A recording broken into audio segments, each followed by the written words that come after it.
একটা সময় হালাল আর পবিত্র কিছুই জুটবে না।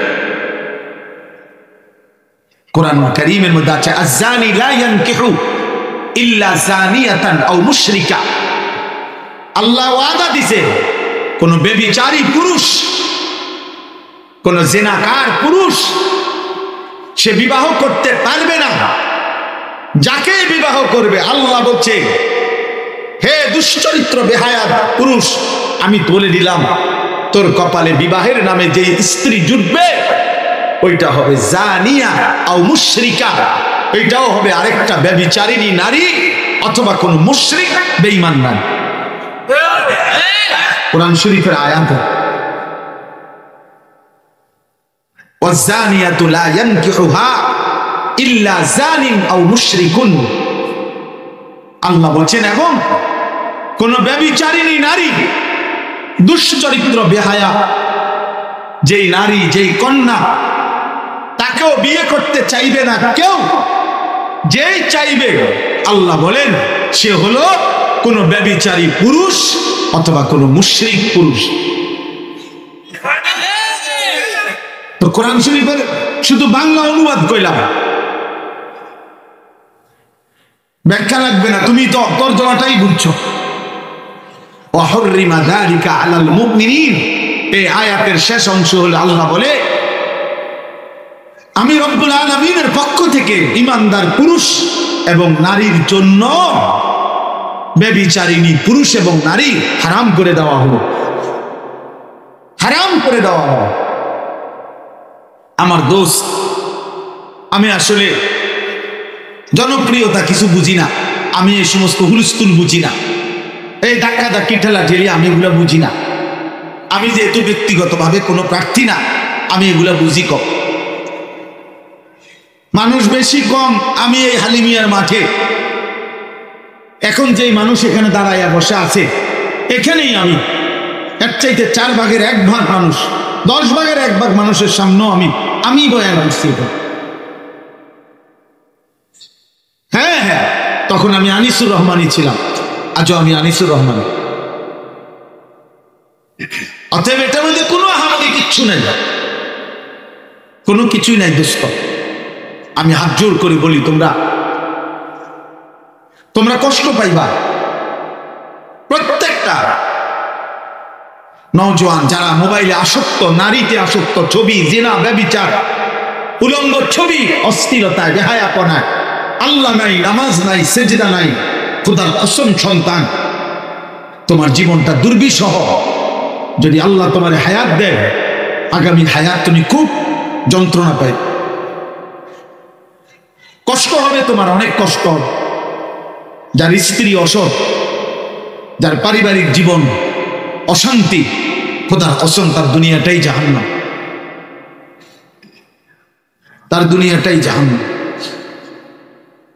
যেদিন শুনবা তোমার বিবাহিত স্ত্রী অন্য পুরুষে আসক্ত, পরকীয়ায়, যেদিন দেখবা তোমার বিবাহিত স্ত্রী তোমার চাইতে বেশি রাস্তার দুশ্চরিত্র মানুষকে তার শরীর দেখাইতে আগ্রহী, সেদিন বুঝবা দোস্ত পৃথিবী কত কষ্টে, জীবন কত কষ্টে। এজন্য আমি প্রথমে ছেলেদেরকে বললাম, বয়স্ক বাবা আপনাদের জন্য আমার একটু কথা আছে, আমি দেরি করতে চাইছি।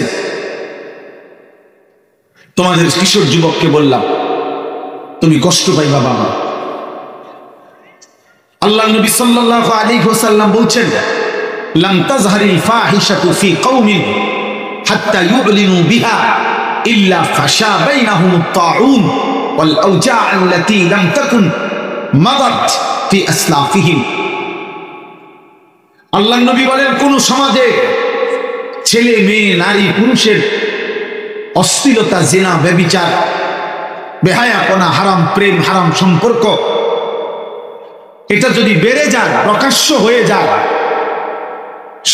সর্বত্র ছড়িয়ে পড়ে, খোদার কসম নবীজি বলছেন ওই মানুষগুলোর সমাজে তখন মহামারী দেখা দিবে এবং পূর্বসূরীদের মধ্যে ছিল না এমন নিত্য নতুন রোগ ব্যাধি নিয়মিতই দেখা দিবে।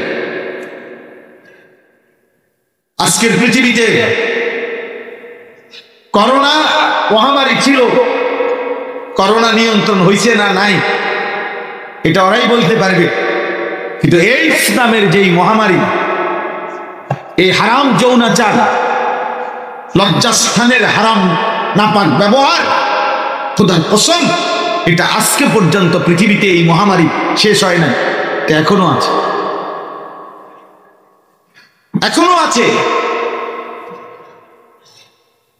রাসূলুল্লাহ সাল্লাল্লাহু আলাইহি ওয়াসাল্লাম বলছেন, ইদা যাহারাতিল ফাহিশাতু ফি কওমিন হাত্তা কাসুরা ফীহিমুল মাউত, অশ্লীলতা কোন সমাজে যদি বেড়ে যায়, ওই সমাজে মৃত্যুর হার খুব দ্রুত গতিতে বেড়ে যায়, মৃত্যু বেড়ে যায়। আমার বাপ, আমার ছেলেরা, তোমার হায়াত আর তোমার দাদার হায়াত সমান না, তোমার হায়াত আর তোমার বাপের হায়াত সমান না। অতএব তোমার দাদা, তোমার বাবা আশা করা যায় তোমার আগেই কবরে চলে যাবে, কিন্তু আগামী 30 বছর পরে, আগামী 40 বছর পরে এই অব্যাহত গুনাহ, অশ্লীলতা, এই বেনামাজি জিন্দেগি, এটা এই সমাজটাকে, মানুষের জান মাল ইজ্জতের নিরাপত্তাকে একেবারেই অস্থির বানায় ফেলে, অস্থির বানায় ফেলে। আমি আল্লাহকে সাক্ষী রেখে বলি, আমি কোরআন সামনে রেখে বলি, এই বাংলাদেশে এমন নির্ভরযোগ্য ব্যক্তি, ভদ্রলোক আমাকে বলছে, ভদ্রলোক ঘর থেকে শুধু ক্লাস করতে যায়, ক্লাস থেকে ফিরে আসা পর্যন্ত তার স্ত্রী বাহিরে দরজা তালা দিয়া স্ত্রীর ভিতরে রাইখা তুই যায়, আবার আইসা ঘরে ঢুকে। কেন? এই ভয়ে যে হুজুর যদি দরজা খোলা রাখি, আমার স্ত্রী তৎক্ষণাৎ অন্য পুরুষ ডাইকা তার সাথে শয্যা সঙ্গী হয়। আহা, খায় তো, ঘুমায় তো, হাঁটে তো, চলে তো দুনিয়া, কিন্তু কলিজাটা তো ধুকে ধুকে মরছে। এজন্য দোস্ত, প্রতিক্রিয়া যদি কোনো কিছু থাকে তো পার্শ্ব প্রতিক্রিয়াও আছে। আজকে নারী দেখে, অস্থির ছবি দেখে তোমাদের যে প্রতিক্রিয়া হচ্ছে, মনে ফিলিংস, লজ্জাস্থানের শাহওয়াত, তো খোদার কসম এর পার্শ্ব প্রতিক্রিয়াও আছে, এর পার্শ্ব প্রতিক্রিয়াও আছে। আর সেই পার্শ্ব প্রতিক্রিয়া তোমাকেই ভোগ করতে হবে। তোমার পাপ আগামী দিনে তোমার দাদা ভোগ করবে না, তোমার দাদা তো তোমার আগে কবরে চলে যাবে। তোমার বাবা ভোগ করবে না, তোমাকে ভোগ করবে, তুমি কিংবা তোমার প্রজন্ম। আমি তো আমার বাবার সন্তান, তো আমার বাবার হায়াতে আমি, আমার বাবার চোখের পানির বরকতে, আল্লাহর দয়ায় আমার আব্বার 5 ছেলে, তো আল্লাহর দয়ায় আমরা 5 ভাই আমার বাবার সন্তান আলেম হয়েছি। এখন আমার সন্তান, তো এবার আমার সন্তানের বেলায়, আমার সন্তান যদি দুষ্ট হয়, লম্পট হয়, চরিত্রহীন হয়, তাইলে তো এটা আমার পাপের জন্য হইল, এই জন্য আমার পাপের জন্য হইল ভাইয়া। এই জন্য তোমার গুনাহ, তোমার পাপ, তোমার অশ্লীলতা, তোমার বেনামাজি জিন্দেগি, আল্লাহর কসম এটা শুধু তুমি না, তোমার পরবর্তী প্রজন্মকেও এই অপমান, এই লাঞ্ছনা ভোগ করতাম, ভোগ করতাম। এই জন্য আমি, এত ছেলে তোমরা মহব্বত করে আসছো, আমি বড় বেশি দরদ দিয়া বললাম, দোস্ত আমার, মেহেরবানি করে তোমরা, দয়া করে, তোমরা কিশোর, তোমরা যুবক, একটি জাতির স্বপ্ন, তোমরা মুসলমান জাতির স্বপ্ন, মুসলমানের 17 বছর, 16 বছর, 18 বছরের যুবক সারা পৃথিবীময় আল্লাহর কালেমা বুলন্দ করেছে। হযরত আব্দুল্লাহ ইবনে মাসউদ বলেন, কুন্না নাগজু মা রাসূলিল্লাহ সাল্লাল্লাহু আলাইহি ওয়াসাল্লাম ওয়া নাহনু শাবাব। হযরত আব্দুল্লাহ ইবনে মাসউদ বলেন, রাসূলুল্লাহ সাল্লাল্লাহু আলাইহি ওয়াসাল্লামের সাথে আমরা প্রত্যেকটা যুদ্ধে অংশগ্রহণ করেছি, আর তখন ছিলাম আমরা পূর্ণ যুবক। ওয়া নাহনু শাবাব, আমরা ছিলাম যুবক। রাসূলুল্লাহ সাল্লাল্লাহু আলাইহি সাল্লামের হাতে কালেমা পড়ে যারা মুসলমান হইছেন, এই প্রথম যখন কালেমা পড়ে তখনকার বয়স বিশ্লেষণ করলে সংখ্যাগরিষ্ঠ সাহাবী ছিল কিশোর যুবক। কিশোর যুবক আল্লাহর জন্য, দ্বীনের জন্য। পাকিস্তানের একজন বিখ্যাত বুজুর্গ হযরত মাওলানা নিজামউদ্দিন শামজাই রাহমাতুল্লাহি আলাইহি বড় মুজাহিদ ছিলেন। উনি বলে গেছেন যে, হে মুসলমানের যুবক, মনে রাখবা এই পৃথিবীর ন্যূনতম ইতিহাস যদি তোমরা পড়ো, তাহলে সর্বযুগে পৃথিবীতে যেই কোনো চিন্তা, চেতনা, মতবাদ, আদর্শ এই পৃথিবীতে যখনই প্রতিষ্ঠা করতে কেউ চেয়েছে, কোনো ব্যক্তি বা দল কোনো আদর্শ যদি পৃথিবীতে বাস্তবায়ন করতে চাইছে, এবারে যৌক্তিক হোক, অযৌক্তিক হোক, ন্যায় হোক, অন্যায় হোক, প্রতিবারে যাদের খুন, যাদের রক্ত, যাদের ত্যাগ, আত্মত্যাগের বিনিময়ে কোন আদর্শ, কোন মতবাদ এই পৃথিবীতে প্রতিষ্ঠিত হয়েছে, প্রতিবারে যারাই ত্যাগ করেছে, কোরবানি করেছে, যারা নিজেদেরকে বিলিয়ে দিয়েছে, প্রতিবারই পৃথিবীর ইতিহাসে তারা ছিল যুবক। যুবক ছাড়া পৃথিবী গড়ে না, যুবক ছাড়া আদর্শ নির্মাণ হয় না, যুবক ছাড়া সভ্যতা গড়ে ওঠে না, যুবক ছাড়া জাতি দাঁড়াইতে পারে না। ওই জন্য আমার কাছে কিতাব আছে গাড়িতে, আরবি কিতাবে একথা লেখা আছে, আশ-শাবাবু হুম আসাবুল উম্মাহ। কোন জাতির মেরুদণ্ড ওই জাতির যুব সমাজ। মেরুদণ্ড না থাকলে, সুদা না থাকলে কেউ দাঁড়াইতেও পারে না, বসতেও পারে না। মেরুদণ্ড ভেঙে গেলে ওই মানুষ শুয়ে পড়তে হয়। আমার সন্তান, আমার যুবক, আমার কিশোর ভাই, দোস্ত, আমি ভোট চাই না, আমি জনসমর্থন চাই না, আমি জনপ্রিয়তা দিয়ে, ফেরির জনপ্রিয়তা দিয়ে আমি কি তা কোনো, আমি তাই কুমিল্লা, বুঝলেন না আমার কথা? মানুষ সবাই আমার চিনলে কি হবো, আমি কি এনে বাজার করতে আমি নাকি? আমি বাজার করি কুমিল্লা ক্যান্টনমেন্ট, আমি এটা দিয়ে করবো কি? আমার তো এটা কোনো কিছু আসে যায় না, কিন্তু আমি আল্লাহর জন্য বললাম, আখিরাতের আশায় বললাম, তোমরা আজকের কিশোর, আজকের যুবক, আগামী সময়টা এই সমস্ত দুই একটা দল, এগুলো পৃথিবীতে কোনো গণা তো ধরেন। সারা বিশ্ব আন্তর্জাতিক পরিমণ্ডলে এই সমস্ত আওয়ামী লীগ, বিএনপি গণা তো ধরে না, বাস্তবতা এগুলো কেউ গণা ধরে না। এই আমরা সেই শুধু এগুলা খচর খচর চলতেছে, কিন্তু সারা পৃথিবী হইল ঈমান আর কুফরের দ্বন্দ্ব। আগামীর পৃথিবী রাষ্ট্রের দ্বন্দ্ব না, আগামীর পৃথিবী মুসলমান আর কাফেরের দ্বন্দ্ব। আরো ছোট করে বললে, আগামীর পৃথিবী ঈমানদার আর পৃথিবীর ইতিহাসের সর্বনিকৃষ্ট বেঈমান ইসরায়েলের ইহুদিদের সাথে দ্বন্দ্ব, এটাই আগামীর পৃথিবী।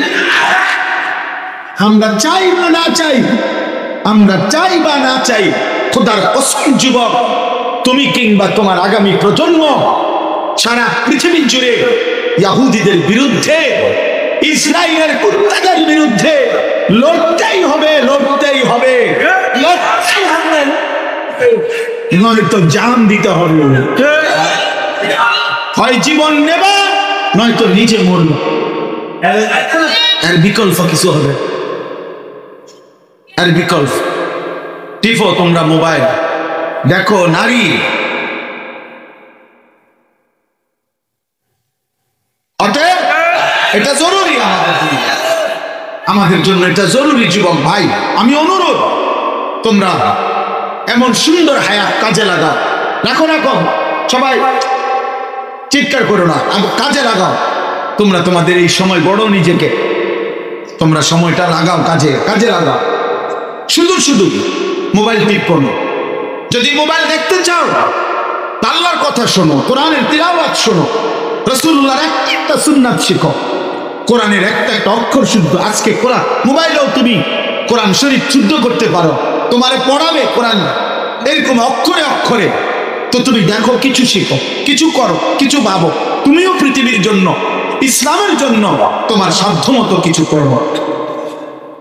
কিন্তু এমন সুন্দর জীবন, এমন রাত, এমন দিন, নারী, ছবি, অশ্লীলতা, বেহায়াপনা, অসভ্যতা, এইভাবে কাটাইয়া শেষ করে দিবা। আব্বা এটা ঠিক না, আব্বা এই সন্তান এটা ঠিক না। বাপ, একটা নারী দেখতে দেখতে, ছবি দেখতে দেখতে এত লম্বা একটা রাত, সেই কখন 5:30 বাজে সন্ধ্যা হয়, আবার ভোর 6টার একটু আগে ফজরের জামাত হয় 5:40-45-এ। তাইলে এই 12 ঘন্টা টাইম, প্রায় এত লম্বা একটা রাত, এই পৃথিবী নিয়ে কিছুই ভাবলা না, ইমান নিয়া, ইসলাম নিয়া কিছুই ভাবলা না, একটা সেজদাও দিলা না, মালিকের একটা নামও নিলা না। ভোরের আলো, ভোরের আলো 365 দিনে ফজরের নামাজে। হায় যুবক, ভোরের আলো তোমারে কোনোদিন দেখলো না কি? ভোরের ফজরের মুয়াজ্জিন তোমারে কোনোদিন দেখে না? ভোরের পাখি যে কিচির মিচির দিয়ে ভোরে জেগে ওঠে, সে যেন ডেকে বলে, হায় ইমানদার যুবক, তুমি কি আর কোনোদিন উঠবা না? তোমার কি কোনোদিন ভোর হবে না? কত যে আধার পর্দা পাড়ায় ভোর হলো জানি না তা, নারঙ্গী বনে কাঁপছে সবুজ পাতা, দুয়ারে তোমার 7 সাগরের জোয়ার এনেছে ফেনা, তুমি জাগলে না? তবু তুমি জাগলে না? এটা কবি ফররুখের কবি। আমাদের বাংলা সাহিত্যের একজন অমর কবি ছিলেন ফররুখ আহমদ। দুয়ারে তোমার 7 সাগরের জোয়ার এনেছে কেন? অর্থাৎ কত বঞ্চিত মানবতা, কত মুসলিম আহাজারি করছে, আর তুমি যুবক, নারী আর ছবি, অশ্লীলতার বেহায়াপনা, চুল, চেহারা, শার্ট প্যান্ট আর বন্ধুদের আড্ডা, এটুকুতেই জীবন শেষ। 3 ঘন্টা লাগাইয়া তোমরা অনেক যুবক চটপটি খাও, এতক্ষণ লাগাইয়া বুট বাদাম খাও, আর কোনো কাজ নাই। আহা বাপ, এটা কি করলো, কি করলাম? একটা রাত এভাবে শেষ করে দিলাম, একটা দিন এভাবে শেষ করে দিলাম, এটা উচিত হলো? ইনসাফ করলাম, ইনসাফ করলাম। এই জন্য আমি অনুরোধ করছি, আমার একটা মেহনত আছে, আমার শায়েখ আল্লামা মুফতি মুশতাকুর নবী কাসিমি হযরতের দেওয়া। আমি ফজর ক্যাম্পেইনের কাজ করি সারা দেশে, অর্থাৎ ফজরের মুসল্লি বৃদ্ধির প্রচারণা, এটা আমাদের একটা প্রচেষ্টা। আলহামদুলিল্লাহ, আমি এই যুবক, তোমাদেরকে বলছি, এই ফেনীতেও আমাদের অনেক ছেলে আছে যারা ফজরের কাজ করে। কি করে? কাজটা একদম সহজ কাজ। একজন যুবক সে শুধু সিদ্ধান্ত নিবে যে আমি নিজে ফজরের নামাজ পড়ব, আমি আমার একজন বন্ধুকে ফজরের নামাজের জন্য উঠাবো। এই 2 জন, তারা 2 জন আবার 2 জনকে বলবে, 4 জন হবে, 4 জনে 8 জন হবে, 8 জনে 16 জন হবে, এভাবে বাড়তে থাকবে, এভাবে বাড়তে থাকবে। ফজরের মুসল্লি যারা, খুদার কসম মাহাদির সৈনিক তারা। ফজরের মুসল্লি যারা, দাজ্জালের বিরুদ্ধে লড়বে তারা। ফজরের মুসল্লি যারা, বিশ্বময় কালেমার পতাকা উড়াবে তারা। আমি স্বপ্ন শুধু বাংলাদেশকে দেখবো কেন, আমি স্বপ্ন দেখবো পৃথিবীতে কালেমার পতাকা উড়বে।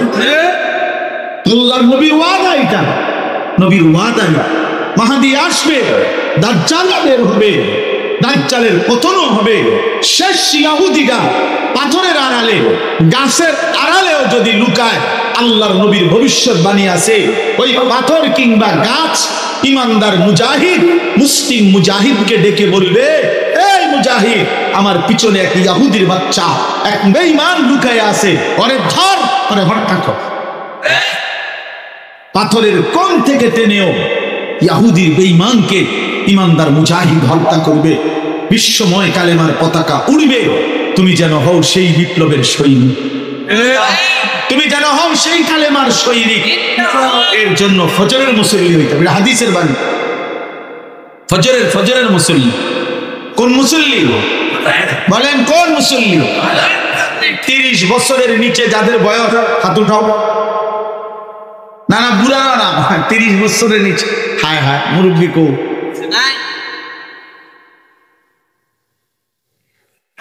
মাশাআল্লাহ মাশাআল্লাহ। তাহলে সবাই হাত উঠাও, হাত উঠায় বলো আমরা ফজরের মুসল্লি হব ইনশাআল্লাহ। বলো ভাই, কিসের মুসল্লি হব? কও, আবার বলো, আবার বলো। আল্লাহ তৌফিক দান ইনশাআল্লাহ। ভালো হবে, ভালো হবে। তুমি পারবা ইনশাআল্লাহ, তুমি পারবা।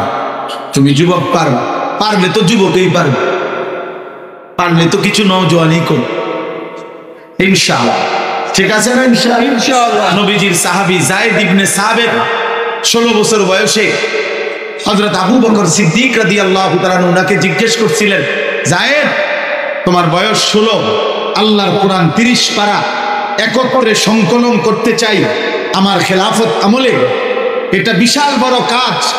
1.25 লাখ যত সাহাবী আছে প্রত্যেকের কাছে কোরআনের যতটুকু লিখিত আছে একত্র করবা। যার কাছে যে দূর মুখস্থ আছে, লিখিতর সাথে মুখস্থ শুইনা মিলাইয়া এরপরে 30 পারা কোরআন একত্র করতে হবে। এই বিশাল প্রকল্পের এত বড় আজিমুশান কাজ, কোরআন সংকলন একত্রিত করা, এটা আমি তোমাকে দিয়ে করাইতে চাই এই বিভাগে। যায়েদ ইবনে সাবিত 16 বছর বয়সীকে জিজ্ঞেস করছে আবু বকর সিদ্দিক যে তুমি পারবা কিনা। হযরত যায়েদ ইবনে সাবিত 16 বছর বয়সে উনি বলছেন, খলিফাতুল মুসলিমিন আবু বকর, আপনি যদি বলেন আমি ওই পাহাড়টাকে কাইটা আরেক জায়গায় স্তূপ দিতে পারি। আমি নওজোয়ান, আমি পারবো না কেন? আমার আবার রাত কিসের, আমার আবার দিন কিসের? যুবকের কোনো রাত হয় না, যুবকের কোনো রাত হয় না। সে মন চাইলে, সে যদি সিদ্ধান্ত নেয় যে আমি সারা রাত ঘুমাইতাম না, সম্ভব। সে যদি সিদ্ধান্ত নেয় আমি সারা রাত ঘুমাবো, তাহলে 3 দিনও ঘুমাইতাম সম্ভব। তাহলে মূলত যুবকের কোনো রাত হয় না, ওই ইচ্ছা করে ঘুমা, ওই ইচ্ছা করে ঘুমা। তুমি জাগলে পৃথিবী জাগবে ইনশাআল্লাহ। তুমি জাগলে ইসলামের পতাকা উড়বে ইনশাআল্লাহ। আল্লাহ তৌফিক দান। আমার কওমি মাদ্রাসার যত ছাত্র ভাই আছো, প্রিয় ভাই, আমিও তালিবে ইলম, তুমিও তালিবে ইলম, তোমাদের কাছে আমার এক লাইনের ওসিয়ত। কওমি মাদ্রাসার তালিবে ইলম আমার ভাই, তোমাদের কাছে আমার কথা, দোস্ত আমার, বন্ধু আমার, কওমি মাদ্রাসার এই তালিবে ইলমরা হচ্ছে উম্মতের ঈমান ইসলামের আশা ভরসার আখিরি চেরাগ, শেষ প্রদীপ, শেষ বাতি। অতএব এই বাতি নিভাই দিও না। তোমাদের প্রত্যেকটা তালেব ইলমের কাছে আমার কথা, যদি দেখো চারিদিকে তোমার বাড়ির, তোমার এলাকার, তোমার মহল্লার প্রত্যেকের হাতে হাতে যদি দেখো একটা একটা বড় মোবাইল, সবাই আনন্দ করছে, ফুর্তি করছে, আমি আনিসুর রহমান, আমি তোমাদের তালেব ইলমদের একজন হয়ে আমি হাত জোড় করে বলি, কওমি মাদ্রাসার তালেব ইলম, তুমি কমপক্ষে ওই বড় মোবাইল হাতে নিও না। তুমি বরং আল্লাহর কোরআনের উপরে লেগে থাকো, আরেকবার কোরআনের সাগরে ডুব দাও। ইনশাআল্লাহ আগামী দিনে তোমার বরকতে লাখো মানুষ আলোর দিশা পাবে ইনশাআল্লাহ। अगरचे बुत है जमात की आस्तीनों में, मुझे है हुक्म खुदा ला इलाहा इल्लल्लाह। আল্লামা ইকবাল বলছে যে সবার কাছে যদি একটা একটা মূর্তি থাকে, আর মূর্তির মাঝখানে যদি আমাকে দাঁড় করায়, আমি সেখানে দাঁড়িয়েও বলবো লা ইলাহা ইল্লাল্লাহ। অতএব চারিদিকের সবার হাতে বড় মোবাইল থাকুক, তুমি তার মাঝখানে দাঁড়ায় বলবা আমি একজন মাদ্রাসার তালেব ইলম, কওমি মাদ্রাসার সন্তান, আমি মোবাইল চালাবো না, আমি রবের কোরআন পড়তেই থাকবো ইনশাআল্লাহ ইনশাআল্লাহ।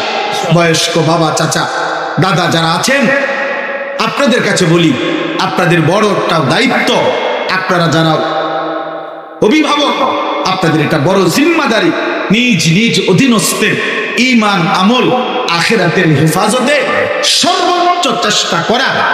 আমার বাবা, আমার চাচা, আমার ভাই, আপনারা যারা অভিভাবক, যারা স্বামীর, স্ত্রীর স্বামী, সন্তানের বাবা, আপনাদের এটা দায়িত্ব। আপনাদের জীবনের মুসলমান হিসাবে আপনাদের মৃত্যুর দিন পর্যন্ত দায়িত্ব ছেলে মেয়ে স্ত্রী সন্তানের ঈমান আমলের হেফাজত, আখিরাতের ফিকির, আখিরাতের ফিকির, আখিরাতের ফিকির, আখিরাতের ফিকির।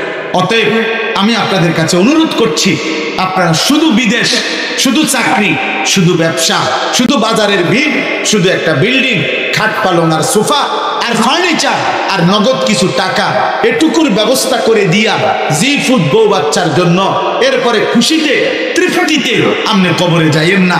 আল্লাহর দোয়ায় আপনি কবরে সুখ পাইবেন না,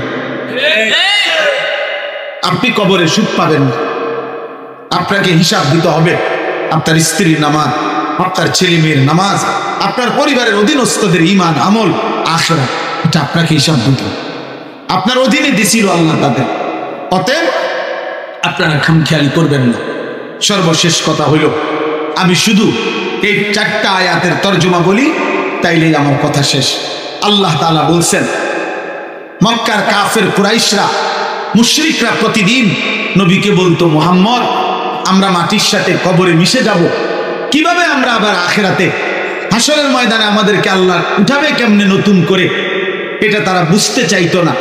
তো আল্লাহ তাআলা বলেন, ওয়াকালু আইদা দালালনা ফিল আরদ আইন্না লাফি খালক। এই 5 মিনিট আর শেষ, এই শুধু তরজমা বললে শেষ। আল্লাহ তাআলা বলেন, মুশরিক বেঈমানরা বলে, হে নবী মুহাম্মদ, আমরা মাটির সাথে হারিয়ে যাব, কবরের সাথে মিশে যাব, আমাদেরকে নতুন করে আবার আখিরাতে কিভাবে আল্লাহ উঠাবে? আল্লাহ বলেন, বাল হুম বিলিকাই রাব্বিহিম কাফিরুন। আসলে তারা বুঝে আমি পারবো, কারণ প্রত্যেকেই জানে আল্লাহ সর্বশক্তিমান, আল্লাহ চাইলে আখিরাতে উঠাইতে পারবেন। আল্লাহ বলেন, ওগো কলজাটা যদি ছিঁড়া তুমি দেখতা নবী, তাইলে বুঝতা ওরা বুঝে আমি পারবো, তো তারপরও আখিরাতকে অস্বীকার করে কেন?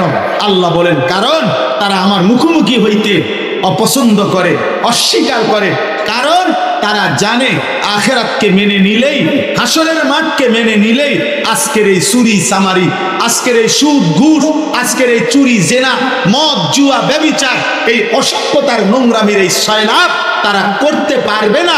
এই জন্য আখিরাতকে তারা মানতে চায় না।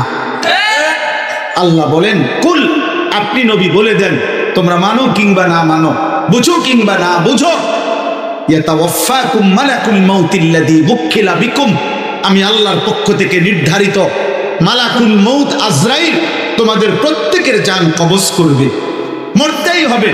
সুম্মা ইলা রাব্বিকুম তুরজাউন, অতঃপর তোমাদের সকলেই আমি আল্লাহর সামনে কিয়ামতের দিন জমা হবে, একত্রিত হবে।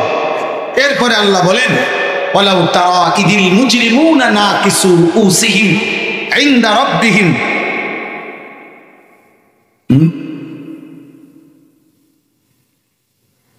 জি, তো আল্লাহ তাআলা বলেন যে, হে বন্ধু, কিয়ামতের দিন আপনি দেখবেন সমস্ত পাপী নাফরমান আমি আল্লাহর সামনে মাথাটা ঝুঁকে লজ্জায় অপমানে দাঁড়িয়ে আছে, আর আমি আল্লাহকে বলবে, রব্বানা আবসারনা ওয়া সামি'না, আয় আল্লাহ, আজ হাসরের ময়দান সচক্ষে দেখলাম, বিচারের মাঠ দেখলাম, এবং নিজ কানে সব শুনলাম, যা চোখে দেখার তাও দেখলাম, যা শুনবার শুনলাম।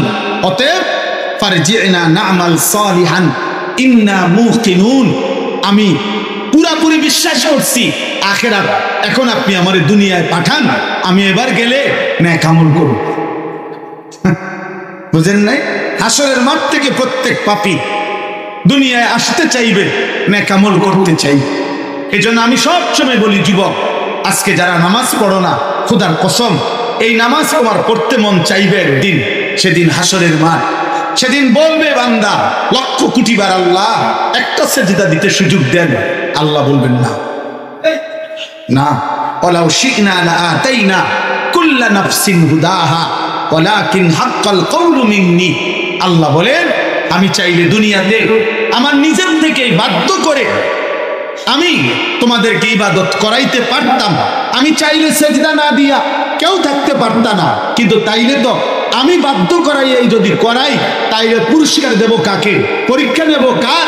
হাসরের ময়দান আর লাগবে কেন? আর বিচার হবে কেন? এই জন্য আমি তো চেয়েছিলাম তুমি তোমার দিল থেকে তোমার মহব্বতে তুমি সেজদা করো আর আখিরাতে আমার থেকে জান্নাত গ্রহণ করো। ওয়ালাকিন হাক্কাল কওলু মিন্নি, কিন্তু আজ আমার চূড়ান্ত ফয়সালা, লা আমলা আন্না জাহান্নামা মিনাল জিন্নাতি ওয়ান নাসি আজমাইন। আজকে আমি তোমাদের নাফরমানদেরকে দিয়ে, এই নিকৃষ্ট বেঈমান জিন এবং মানুষকে দিয়ে আমি জাহান্নাম পূর্ণ করব। আজ আমি ছাড়ব না, আজ আমি বিচার করব, আজ আমি জাহান্নাম পূর্ণ করব, আজ আমি আমার নাফরমানির বদলা নেব। নাউযুবিল্লাহ। ফাজুর শেষ আয়াত আল্লাহ বলেন ফাজুকু বিমা নাসিতুম লিকা ইয়াউমিকুম হাদা। অতএব হে নাফরমান, আজ আর কোনো মাফ নয়, বরং জাহান্নামের আযাব ভোগ করো। দুনিয়ায় থাকতে আজকের এই আখিরাতকে তুমি ভুলে গিয়েছিলে। ইন্না নাসিনাকুম, আজ হাসরের মাঠে আমি আল্লাহ তোমাকে ভুলে গেছি। আযুকু আযাবাল খুলদি বিমা কুনতুম তা'মালুন। অতএব তোমাদের সারা জিন্দেগীর নাফরমানিতে আজকে তোমরা জাহান্নামের এই নিকৃষ্ট ভয়ানক এই অনন্তকালের আযাব ভোগ করতে থাকো। এই জন্য দোস্ত আমার, বন্ধু আমার,